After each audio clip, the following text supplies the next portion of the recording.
This is the MHFI podcast with Carl Jensen and Doug Cunnington.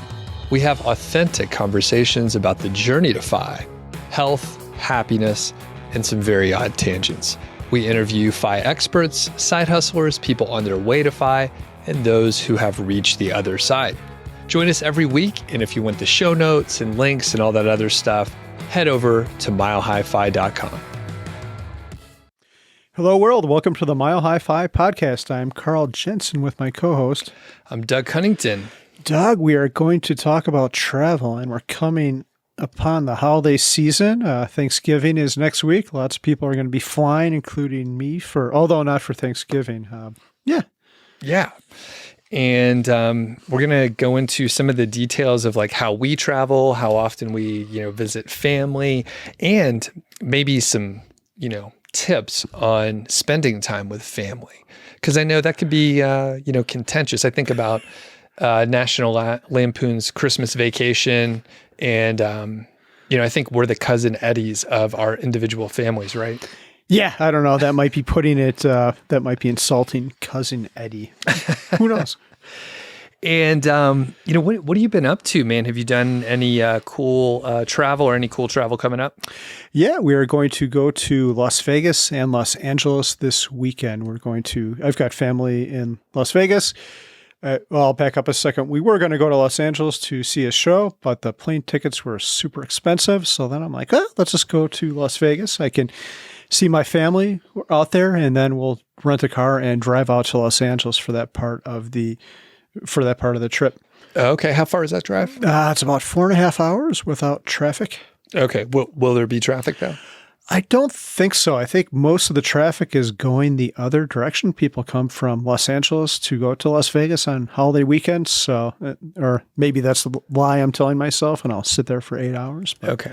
And then do you guys listen to like audiobooks and a long ride like that? Or yes, we do.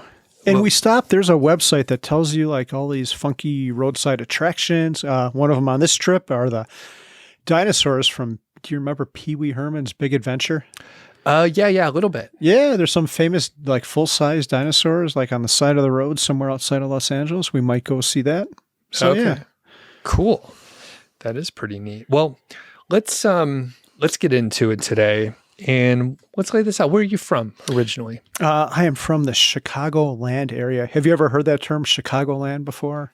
I have. It sounds like a made-up thing that people say, but then I found out it's a real thing, right? Yeah, it is real. It's on like commercials, carpet commercials and stuff like that. So that means I guess I've never considered it before, but I would say that means you don't live in Chicago proper, but you live close enough to it. Okay. And yeah, it sounds made up because it would be like Denver land or Atlanta land or whatever. But that's a thing. Yeah, it kind of sounds like a half-rate amusement park. Like, I'm going to Chicagoland, and the tilt-a-whirl will probably be broken again, and the Ferris wheel killed some people last week. But okay, Chicago hasn't been doing too hot as of late, but no. I still like it. Okay. And do you have family in the Chicagoland area then? Yeah, we actually do. Mindy has a sister in Chicagoland, so not in Chicago, but in a suburb. Okay, cool. And I am from the Atlanta area.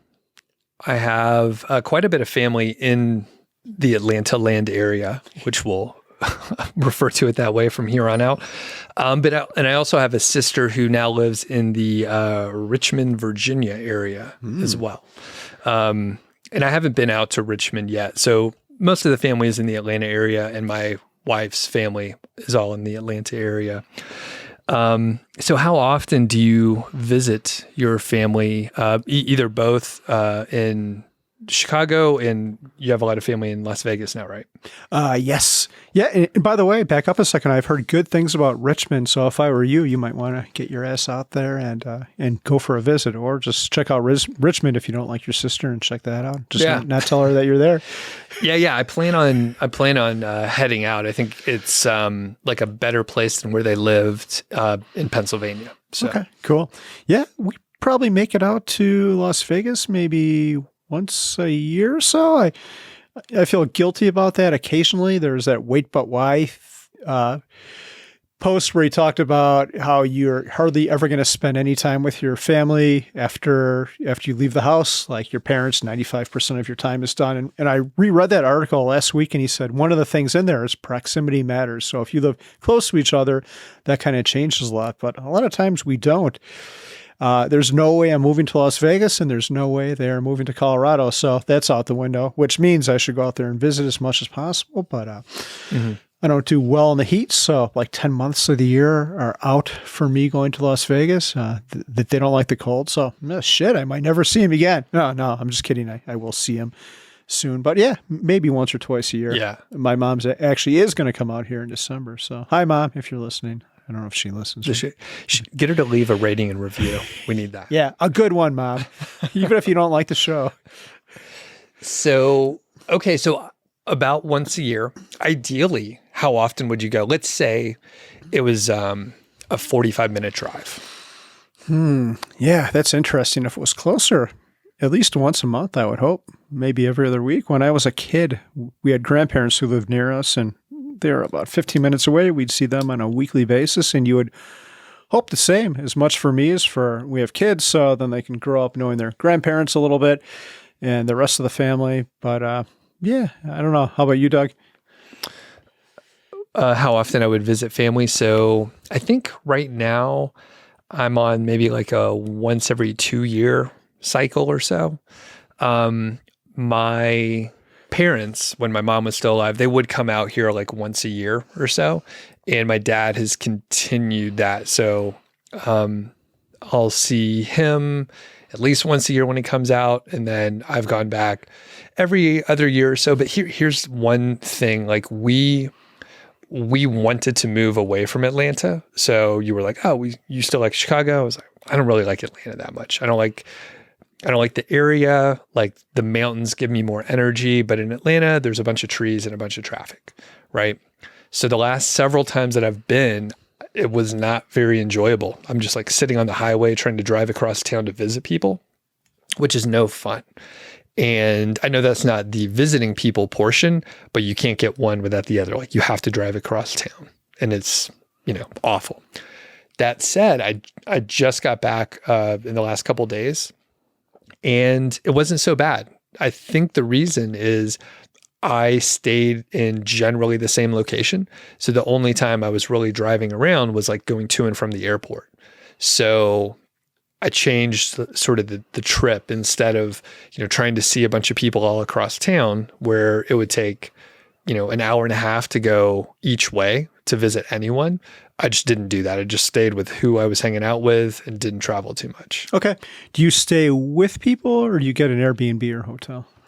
I stay with people. So this trip specifically, I was by myself, but I stayed at my dad's house for a night or two, and then at my sister's house. So it was my sister's 50th birthday. So I stayed at her place. They have an extra room. My niece is she started college, so I stayed in her room. It was comfortable. I had my own bathroom, so everything was pretty smooth there. Yeah. How about you? Where do you normally stay? Yeah, when I go to Las Vegas, we usually stay in a hotel. Actually, my mom has a lot of pets, and some of them are kind of mean and will bite. They've drawn blood before, not for me, but other relatives. So I don't really want to get bit. Allergic to cats. She's got a bunch of those too. So it's just more pleasant. I use my points and get a hotel. Gotcha. And does she technically have room for you guys to stay there? Yeah, I guess we could. It would be a little bit tight, which is the other issue, especially if we've got the whole family. But yeah, we potentially could. But it would be tight. And I think it's just easier on everyone not to stay there. Gotcha.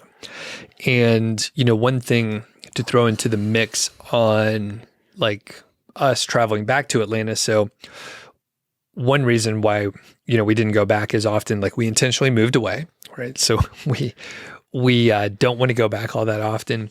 And when we did, we would often go for like a month. So we have gone back multiple times for like a pretty long period of time.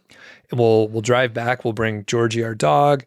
And luckily, several members of our families have space. So we, would have a yard, we have our own bedroom, our own bathroom, and there's plenty of space. Georgie makes it a little complicated since she's she doesn't get along with like new people that well or other dogs. So that kind of limits things.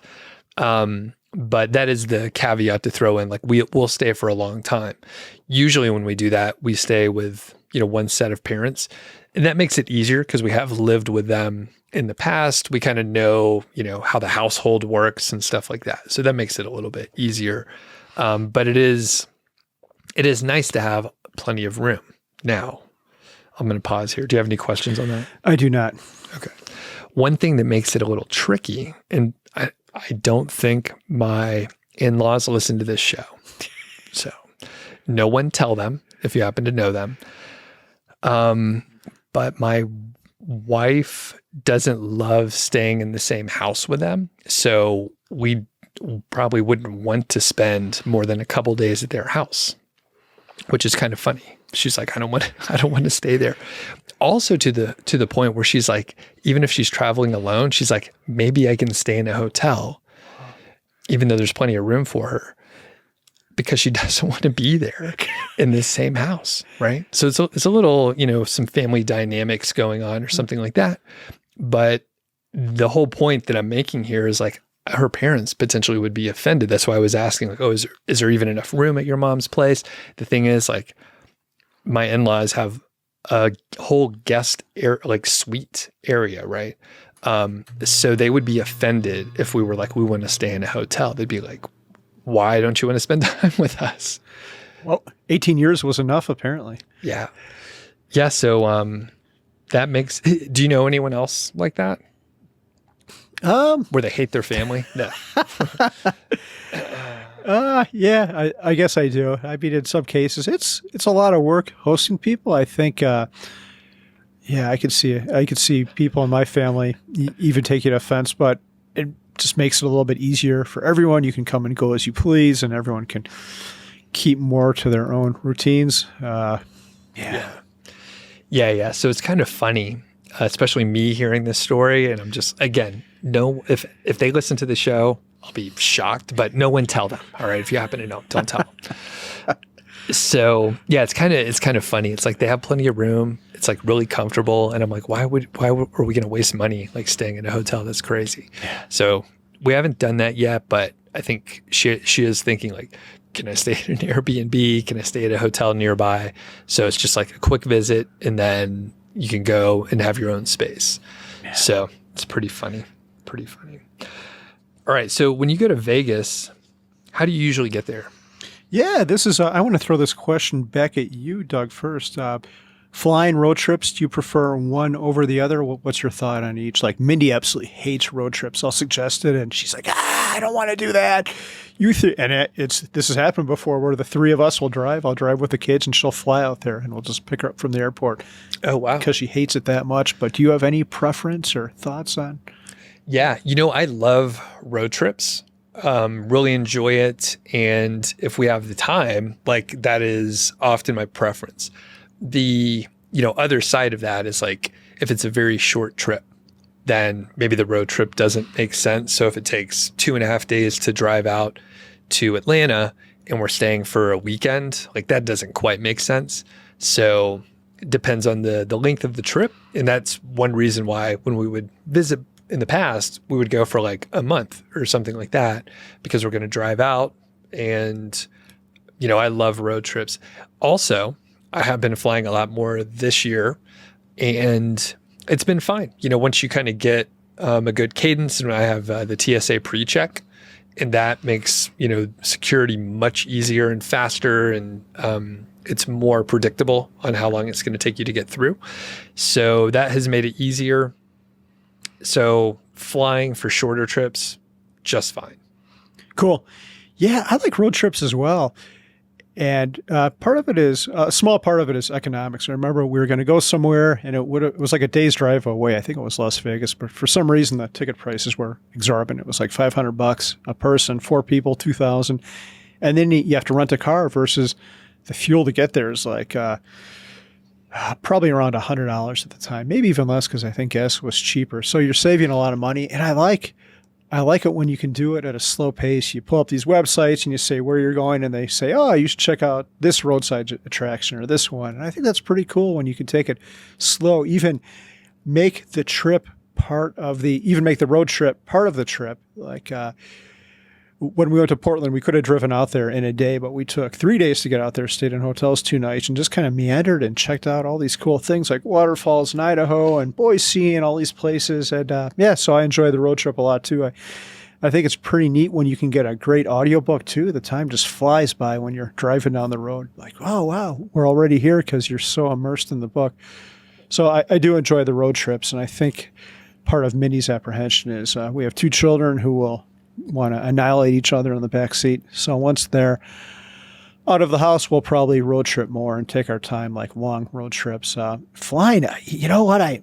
The worst thing I hate in life, Doug, is standing in lines. And we are going to get the pre-check thing, so that will eliminate part of it. But just the security line you get behind. I'm the type of person. Tell me if you do this, Doug. Like, I'll pick like line 1, and then I see who was in front or back of me, and I watch which line they get into and see if they got through before me. And then you're cursing yourself out because I picked the wrong line. That guy's already through, and we're still waiting to get through. But I try not to, because that's like you're just setting yourself up for failure. But I still do it. It's stupid, but sometimes, like I was flying recently. This was within the past year, and this guy's like, he puts his bag through, and they're like, sir, you've got your laptop in your bag. You're supposed to take that. He's like, what? I need to take my laptop out of my bag? Like, dude, what are you, new? Like, if you'd ever flown on a plane before, that's been the rule for all these years. So stuff like that just frustrates me. But it shouldn't.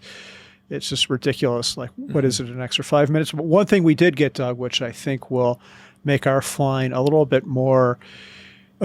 better, is we got this credit card that gives us those lounge access, lounge. Have you ever been in one of those things before? Not in a while. Man, they're pretty nice. A lot of them, they'll be like, yeah, we're having appetizers. But man, if you're frugal, like they'll have hummus and pita and all these vegetables, like you can make a meal out of that, which is what we do. And it kind of, the thing that does for me is it makes me want to get to the airport a little bit earlier. So you could sit there, relax a little bit. It's not quite as noisy. They've got food. Sometimes they've got beer in there. And it makes the whole thing a little bit more pleasant, I think. Yeah, and I think they usually do have drinks. And there's not the crowds of people and all that stuff. Yeah. So, and I actually have a credit card where I have a couple passes, but I haven't used them yet. So, like you said, it'll be great if there's like some kind of a longer layover, which is kind of rare. I mean, out of Denver, we can get direct to like most places. Yep.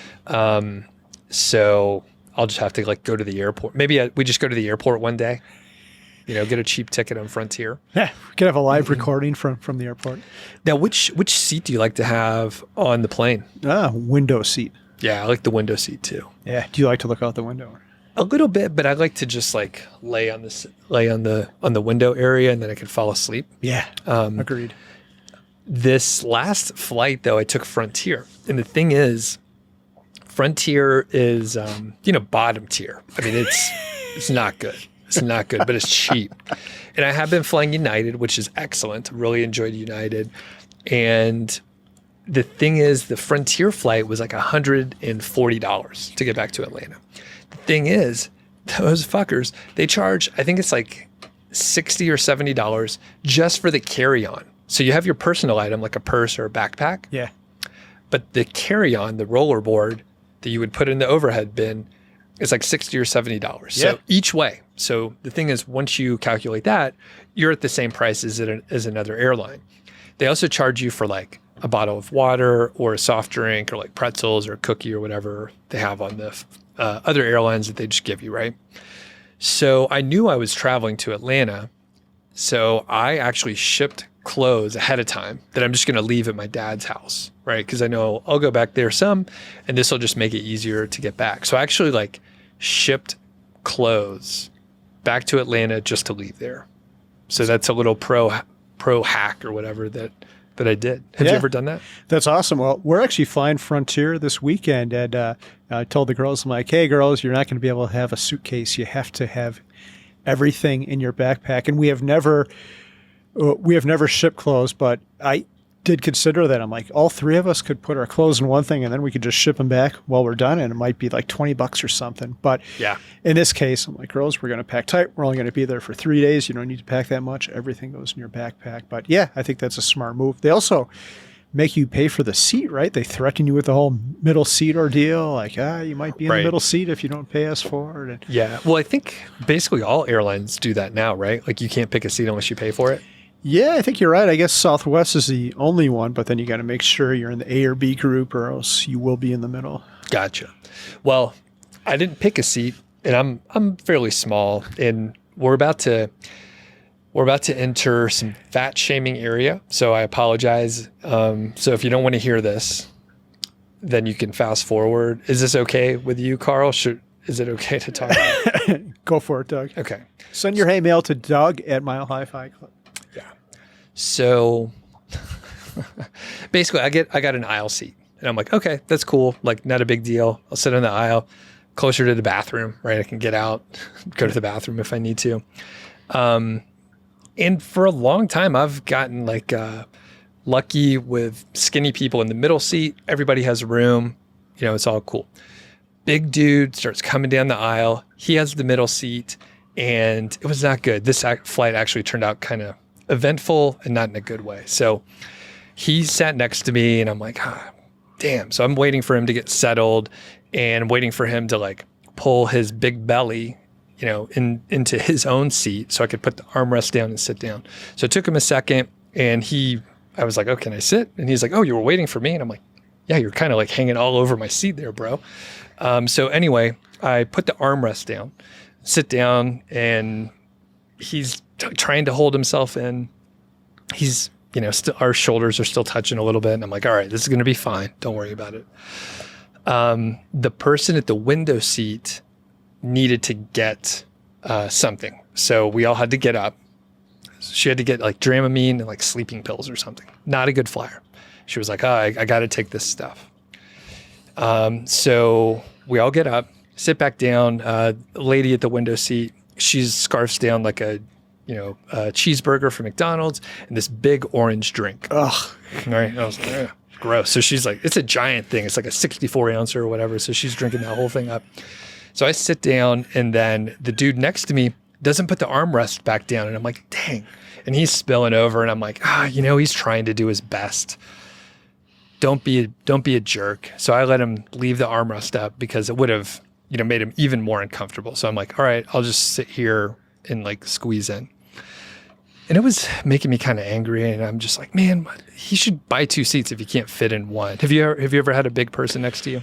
I have, and the same situation happened where I think this person couldn't even fit between the armrests, so he had to raise them up to fit in the seat. So, yeah, that's a weird situation. And I thought you did have to buy 2 seats if you couldn't fit in one like that. But it's hard for the airline people. How do you tell someone that? I would not want that job. Yeah, not good. Okay, so I'll give people another chance. So that was fine. I was like, oh, you know what?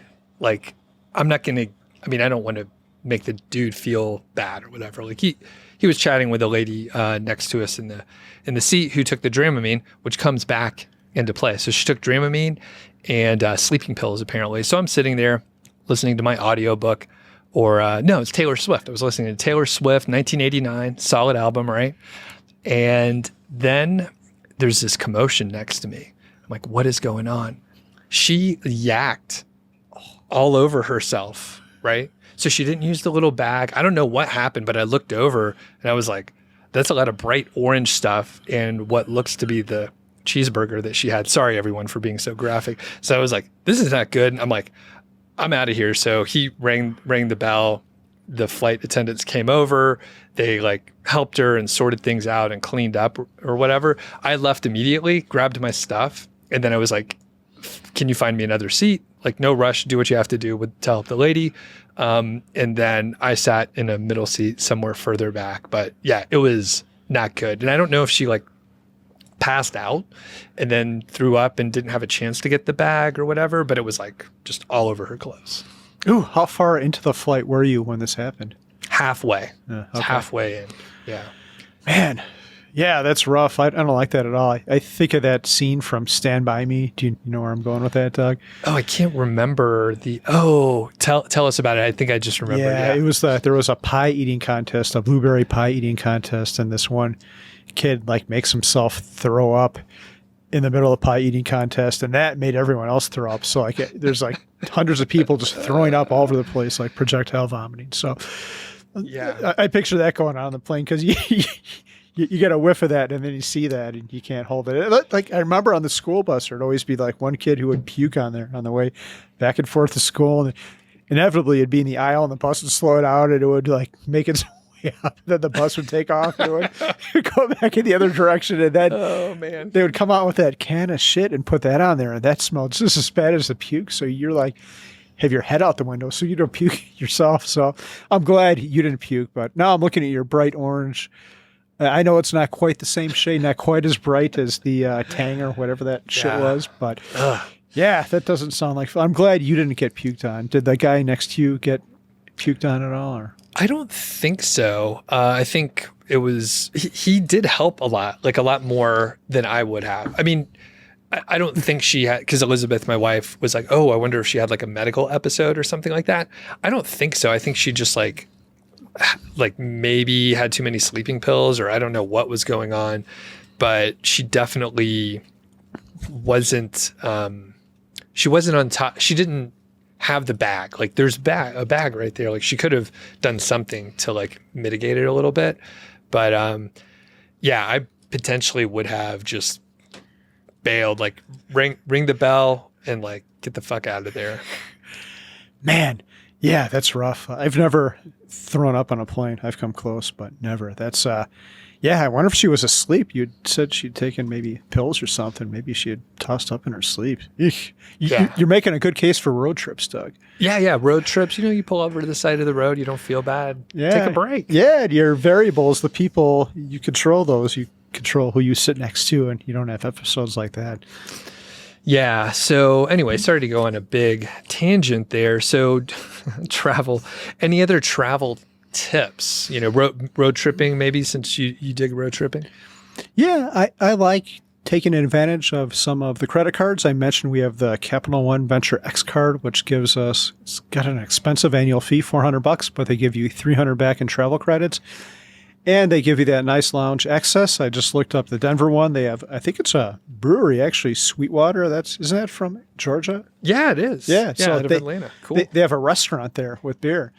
So we'll be able to go there and hang out before the flight.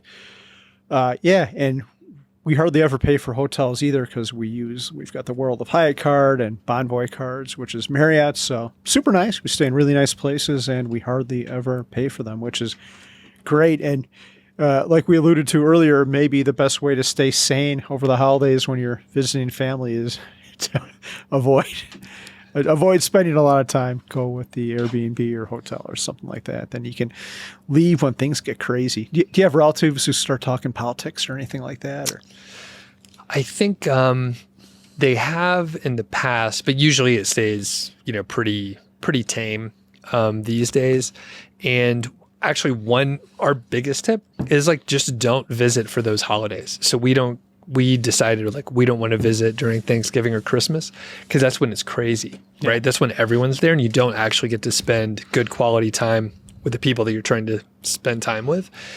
You have to share it with a bunch of other people and potentially there's all these gatherings. So multiple families. And if you're driving across town, like I was mentioning, you're just burning time, like driving around versus like going to visit for a little while. So we literally, I know that's not an option for everyone. Some families might be offended, but we don't care. We don't care about our families. So yeah, we visit during sort of the off season, if that makes sense. Okay. Not always an option, but yeah. So we skip those holidays and go at different times. No, I think that's a great tip. And kind of, I've come around to that. We're actually not going anywhere this holiday season. We'll be at home for Thanksgiving, spending it with you actually, Doug, and we'll be home for Christmas. I'd not seen any of our family. So, but I think it's kind of weird for me because we've always spent that time. But I think that was a great tip, Doug, to spend it when you can just have better time with them and not with all kinds of other people. And when you have to deal with airports and all that hecticness and shit. Yeah. And the cost is often cheaper too. Even if it's fuel for a road trip, sometimes it will go up a little bit higher. When they know everyone is driving around, just supply and demand, the price will go up a bit. Yep. So cool. Well, I think that's about it for traveling. Be nice to the people that sit in the middle seat. I should have been nicer, Maybe I shouldn't have put that armrest down right off the bat. Don't go to McDonald's. She probably paid like $20 for that meal too. Obviously, she had the supersized version of it, the 64 ounce, and man, that's $20. You'll never see it. Although she might see it again on the front of her shirt. Ugh. Yeah, it was not good. All right, cool. Well, have happy holidays, Carl. Okay, you too, Doug. See ya. Thanks for listening to the show. That was the Mile High Five podcast, and I'm Doug Cunnington, the balder host, and Carl Jensen is the cool, sexy one. If you dig the show, please do 3 things for us. Number 1, tell a friend, a family member, an enemy about the show. We really don't care who you tell. Maybe forward them a specific show that you know that they will like. It's the single most helpful thing that you can do to spread the word. It's like giving us a virtual high five, and actually we don't give high fives in person, so the virtual kind's pretty good. And more importantly, your friend or family member or even your enemy will appreciate the fact that you were thinking of them. Number 2, make sure you're following or subscribed on your podcast app, Apple Podcasts, Spotify, Overcast, YouTube, whatever you're using, and that way you won't miss a show. And number 3, please leave us a rating and review. We read them on the show occasionally, and you might hear yours out there on an upcoming episode. Quick disclaimer, this show is not financial or legal advice. I'd actually be surprised if it sounded like it. It's really just for entertainment, and that's at least what we're hoping for. But seriously, get advice from professionals. Carl and I are just 2 guys with microphones that sit in my basement and talk. So we'll catch y'all next week.